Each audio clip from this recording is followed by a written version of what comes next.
Mais de 80% das pessoas que fazem musculação não sabem treinar. Calma que eu já vou te explicar o porquê disso. Sei que você me chamou a atenção, mas quero que você saiba que esse vídeo aqui vai ser um vídeo mais para te informar a como melhorar o seu treino. Você, assim como eu, faz musculação, esse vídeo aqui é estruturalmente para você. E da onde que vem esse dado? Esse dado, pessoal, é de estudos feitos lá nos Estados Unidos, onde cerca de 20% das pessoas que praticam musculação lá nas academias dos Estados Unidos, apenas 20% treinam com um personal trainer. Tem algum personal trainer para planejar o treino delas. E por que cerca de 80% das pessoas então não sabem fazer musculação? Basicamente, pessoal, apenas professores formados em educação física sabem montar treino. Eu vou explicar para vocês o porquê. Você treina com algum planejamento? Você tem algum professor que montou o seu treino? Ou você realmente montou o seu próprio treino? Aqui eu vou te explicar o porquê, a importância de um professor de educação física montar um treino para vocês. Espero que vocês não se sintam ofendidos com isso, tudo bem? Eu mesmo comecei treinando sem nenhum planejamento, mas eu vou explicar para vocês qual a importância de ter um professor de educação física, um profissional de educação física, possa montar o treino para vocês, e porque ele é apenas o único profissional que consegue montar esse treino para você. No curso de Educação Física, pessoal, nós temos 3 matérias-mães, as ditas 3 matérias-mães, que são elas que diferenciam a Educação Física de todas as outras áreas. São por conta dessas 3 matérias que eu falo para vocês que apenas professores formados em Educação Física conseguem ou podem montar um treino para você. Quais são elas? Primeira, medidas e avaliação. A gente tem matérias que a gente aprende protocolos de medidas e avaliação para fazer em nossos alunos, seja para a gente poder fazer um diagnóstico primeiramente, aquele aluno que chega para a gente, também protocolos de medir e avaliar os alunos periodicamente. Você que treina musculação aí, você quando entrou na academia primeiramente, você fez alguma medida, alguma avaliação da aptidão cardiovascular? Você fez teste de força? Ou você apenas mediu sua altura, pesou seu peso e mediu quantos por cento de gordura tem no seu corpo? Esse teste de biopedância, que é o mais presente na academia, é praticamente os únicos que as pessoas fazem na academia. Mas a gente tem muitos outros testes que são importantíssimos, principalmente para musculação, para a gente poder medir e avaliar a sua condição. Segunda matéria, treinamento desportivo. Essa é a matéria que a gente aprende todos os conceitos, todos os princípios do treinamento esportivo. A gente aprende os métodos de treinamento. Você treina com algum tipo de método? Por exemplo, o triset, o biset são métodos de treinamento. Mas você sabe quando utilizar eles? Qual a melhor forma de utilizar eles? Por que a gente vai utilizar um e por que depois a gente vai ter que utilizar o outro? Quando começar com um e quando começar com o outro? Você sabe responder essas perguntas? Você que treina? Você utiliza o método piramidal? Você faz apenas séries múltiplas no método de treinamento? Isso é muito importante, pessoal, a gente poder saber montar um treino. Nessa matéria que a gente aprende a fazer a periodização do treinamento. Você tem uma planilha do seu treino? Você vai dizer para mim que você montou seu treino na sua própria cabeça, ou que você lá na academia apenas imprimiu um papel do treino do dia, sem ter feito nenhuma avaliação ou sem ter feito nenhum teste antes. A terceira matéria, aprendizagem motora. É nessa matéria que a gente vai aprender tudo sobre habilidades e capacidades físicas, capacidades e habilidades motoras.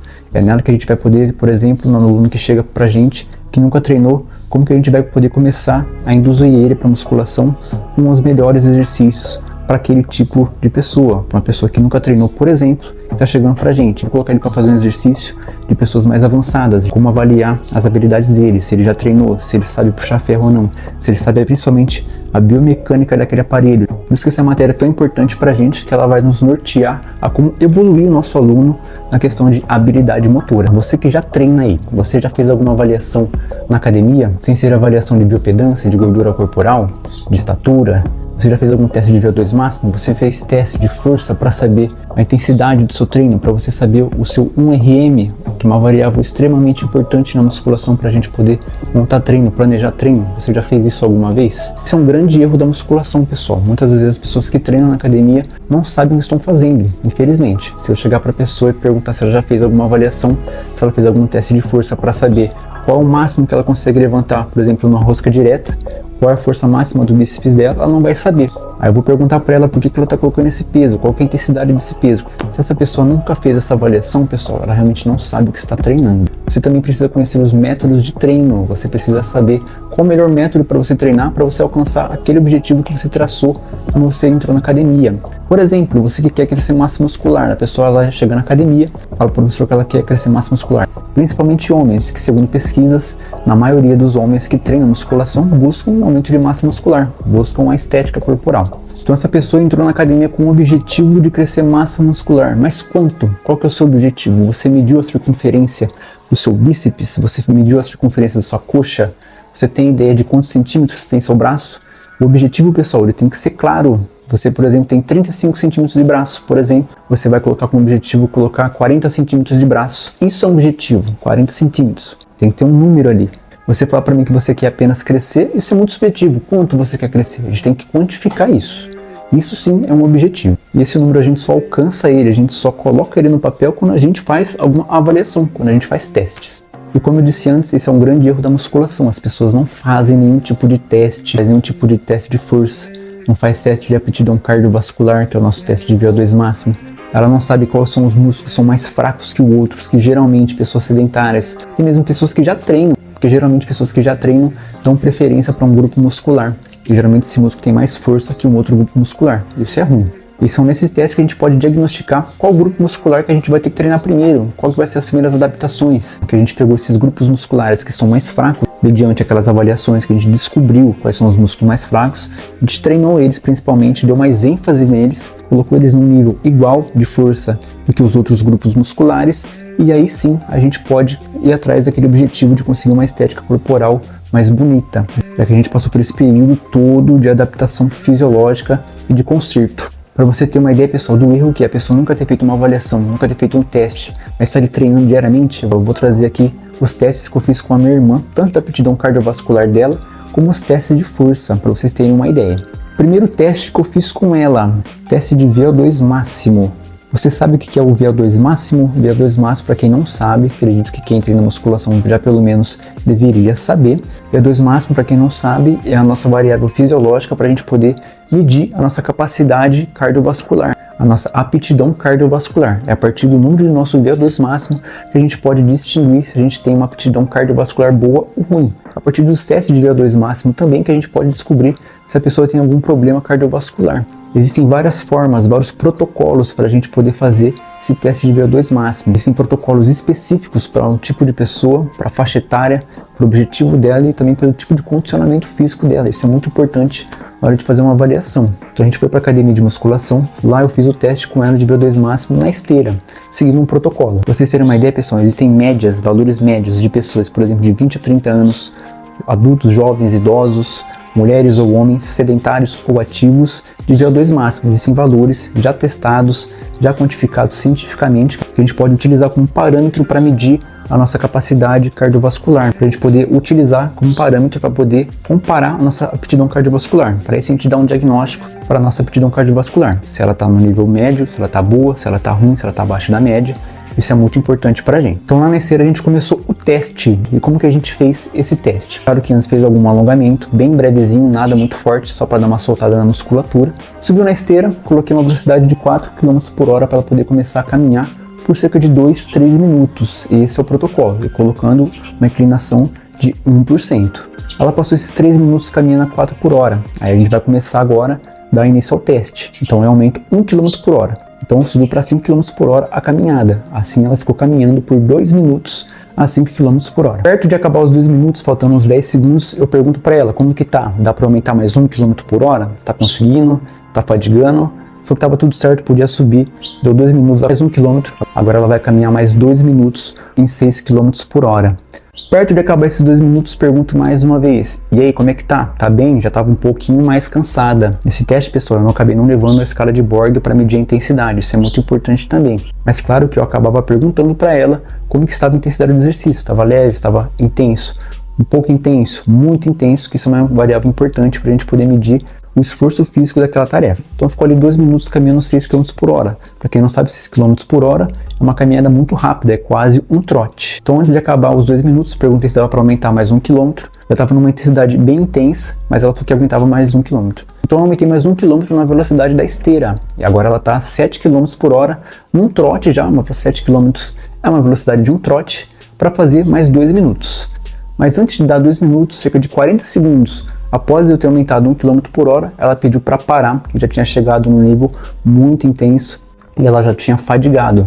Então assim, ao invés de encerrar diretamente o teste, a gente volta a uma velocidade de cerca de 4 km por hora, deixa ali na esteira mais uns 2, 3 minutos para diminuir um pouco a frequência cardíaca, para a gente poder encerrar o teste. Então o teste dela, pessoal, deu cerca de 7 km por hora. A partir do resultado do teste dela de 7 km por hora na esteira, no teste de VO2 máximo, eu posso dar o diagnóstico para ela de como está a aptidão cardiovascular para ela. E como que a gente faz isso? Como eu falei antes, a gente tem números de VO2 máximo para cada faixa etária de idade, para pessoas sedentárias ou ativas fisicamente, homens e mulheres, para a gente poder fazer essa comparação. São parâmetros que a gente vai poder utilizar para poder saber se ela está na média, se ela está acima da média ou se ela está no nível ruim, muito abaixo da média. E para a idade dela, pessoal, o VO2 máximo, ela tinha 19 anos quando a gente fez o teste. Para a idade dela, pessoal, o VO2 máximo dela é cerca de 35 ml por quilograma minuto. Mulheres da faixa etária de 20 a 30 anos, sedentárias, têm VO2 máximo estimulado aproximado de 35 ml por quilograma minuto,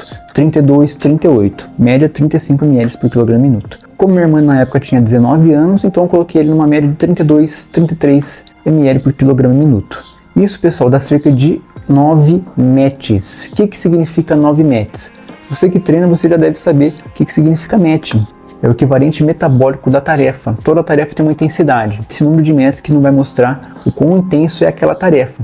Se o teste é o de VO2 máximo, então quer dizer que a gente já chegou nossa aptidão cardiovascular no nível máximo daquele exercício. No caso de pessoas da faixa etária dela, mulheres jovens, de 20 a 30 anos, sedentárias, de 32, 33 até 35 ml por quilograma minuto, significa que ela tem 9 METs.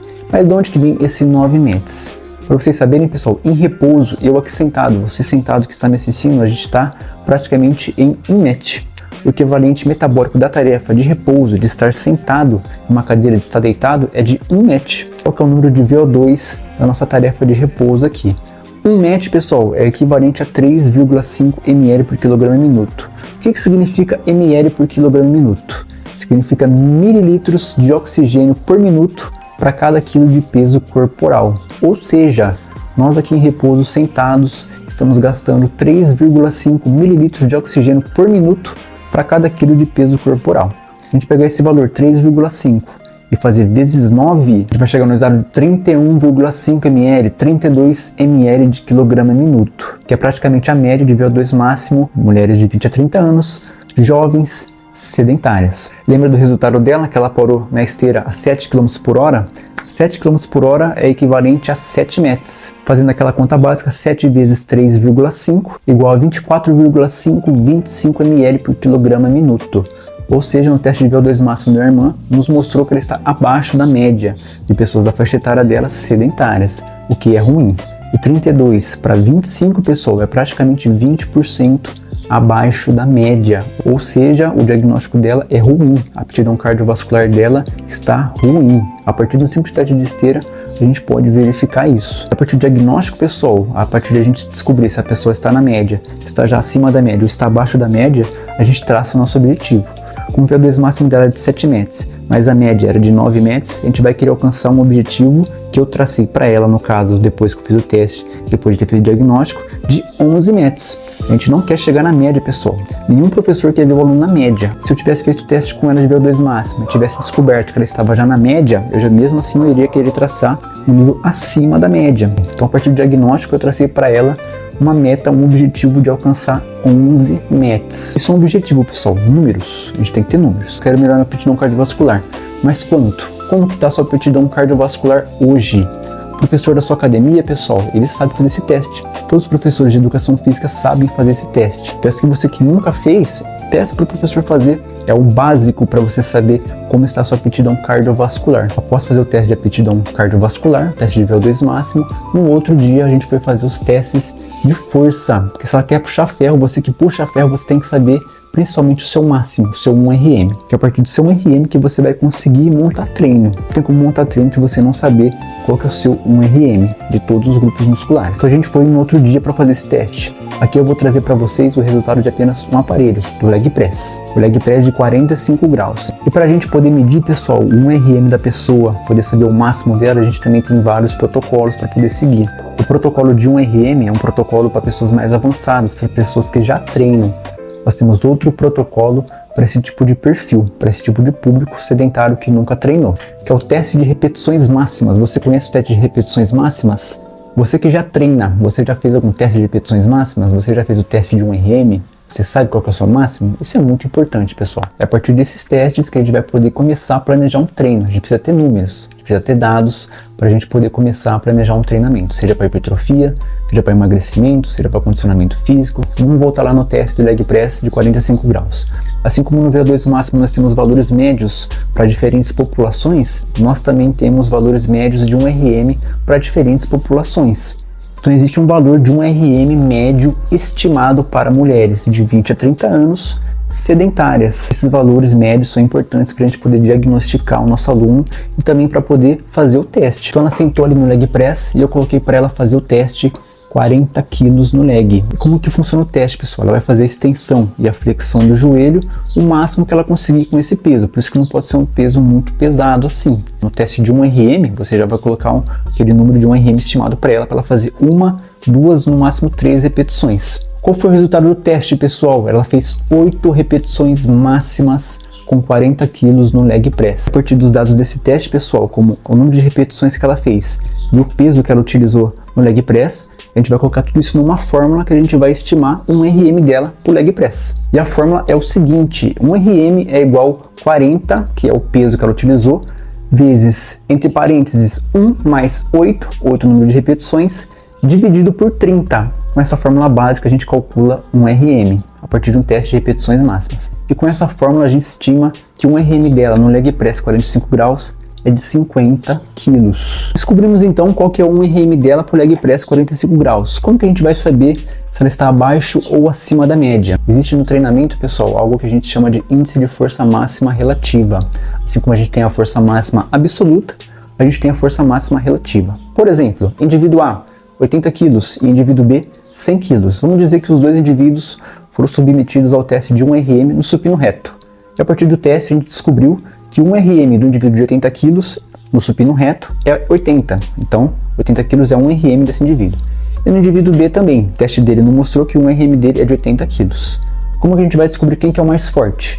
Em termos absolutos, os dois têm o mesmo nível de força, os dois levantaram 80 quilos. Mas nós temos o índice de força máxima relativa para aquele exercício. A gente vai calcular o peso corporal do indivíduo pelo peso de 1RM. Assim a gente vai descobrir que o indivíduo A é mais forte que o indivíduo B, pois ele tem menos peso corporal, mas mesmo assim ele levantou um peso igual ao indivíduo B. Mas por ele ser um pouquinho mais magro, vamos dizer assim, ele tem uma força máxima relativa maior que o indivíduo B. E a partir desse índice de força máxima relativa que a gente descobre números para as médias de 1RM para cada exercício da musculação, dividindo o peso corporal pelo peso estimado de 1RM. Em estudos americanos, o índice de força máxima relativa para mulheres sedentárias de 20 a 30 anos no leg press 45 graus é cerca de 1,6. Então esse é o parâmetro que a gente vai utilizar para comparar com o teste de força do leg press da minha irmã, para a gente aí sim dar um diagnóstico para ela. E como que a gente faz isso? Vamos calcular o peso corporal dela pelo peso de 1RM estimado dela que a gente obteve após o teste de repetições máximas. Minha mãe estava com 55 quilos no dia do teste e o 1RM estimado que a gente calculou no leg press 45 graus dela era de 50 quilos. E fazendo a conta, descobrimos que o IFMR dela no leg press 45 graus é de 0,9. Nós podemos dar o diagnóstico dela como muito fraco, está muito abaixo da média. Está cerca de 20, 30, 35% abaixo da média. Pessoal, você que treina aí, para minha irmã, é uma pessoa que ela vai começar a treinar agora musculação. Você colocaria ela para treinar com 3 séries de 15 ou 4 séries de 10? Guarda essa pergunta que daqui a pouco a gente vai discutir um pouco isso. E não foi só nesse teste de leg press, pessoal, que eu descobri que ela estava num nível muito fraco de condicionamento físico, de força. A partir de outros testes com a cadeira extensora, abdução de ombros com peso livre, eu descobri que ela estava muito abaixo da média, o diagnóstico dela estava muito ruim. Em apenas 2 exercícios avaliados, ela alcançou o nível médio, mas o restante estava muito abaixo da média. E é aquilo, pessoal, a partir do diagnóstico a gente vai conseguir traçar algum objetivo. A gente vai pegar aquilo que ela está mais ruim, onde que ela tem menos força, e vai dar prioridade para esse grupo muscular. E você já fez algum teste de força? Você que nunca fez, eu proponho você pedir para o professor fazer esses testes. Pegue um dia inteiro, pegue uma semana para fazer. Essa falta de testes, essa falta de avaliação é um grande erro da musculação. E esses testes são muito importantes para a gente poder planejar treino. É assim que a gente monta treino. Até porque nós temos métodos diferentes para diagnósticos diferentes. Pegando o exemplo da minha irmã, nos testes ela estava com um nível muito fraco de força, praticamente todos. qual que vai ser o melhor método de treino para ela, para uma pessoa que nunca treinou?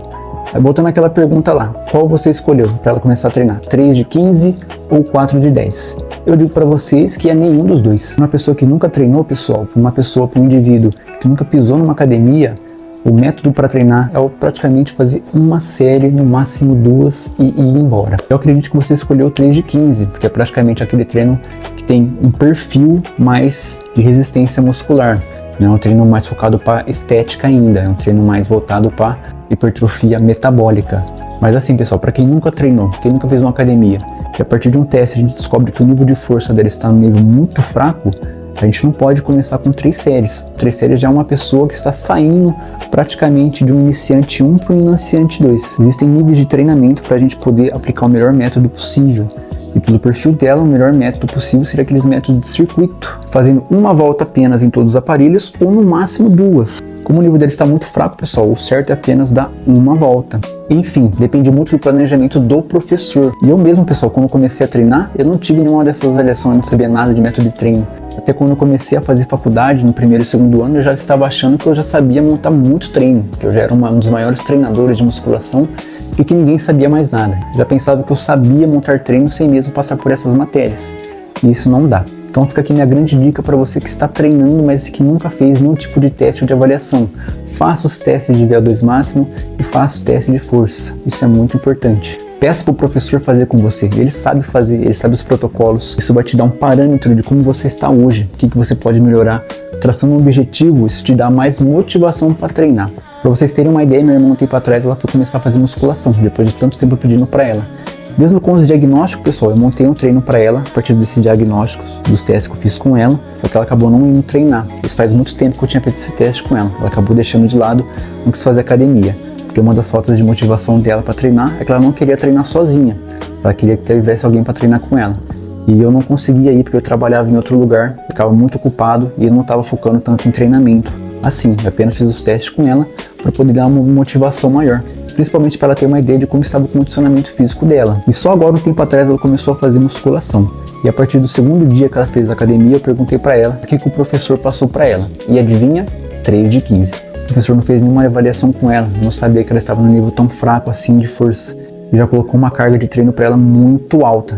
Isso é muito ruim, isso mostra o erro da musculação. E a partir desse vídeo, pessoal, eu espero que você que treina tenha uma visão nova sobre o seu treino, tenha uma mentalidade nova, mude sua mentalidade. Cara, a musculação é essencial para a nossa vida. Faça o teste de força, faça o teste de VO2 máximo, descubra onde você está. Você que tem condição financeira, pague um personal trainer, é muito válido.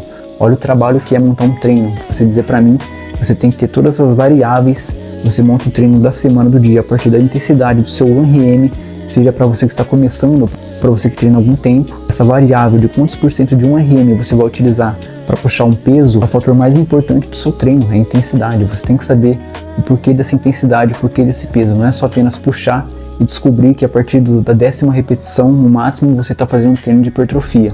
É muito mais que isso. A musculação é muito importante para a nossa vida. Em escolas dos Estados Unidos, por exemplo, as escolas contêm aparelhos de musculação. E pré-adolescentes de 13, 14 anos já começam a fazer musculação dentro da escola.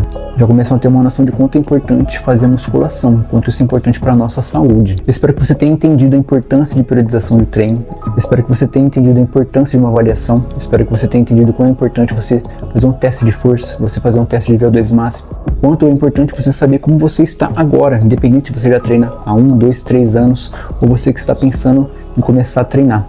Busquem isso, espero que esse vídeo tenha ajudado você, a que já treina, a entender a importância disso tudo, para que isso te dê mais motivação para treinar. Essa é a intenção desse vídeo, eu quero que você continue fazendo, mas a partir de agora, de uma forma muito melhor, de uma forma mais elaborada, mais planejada, com mais objetivo.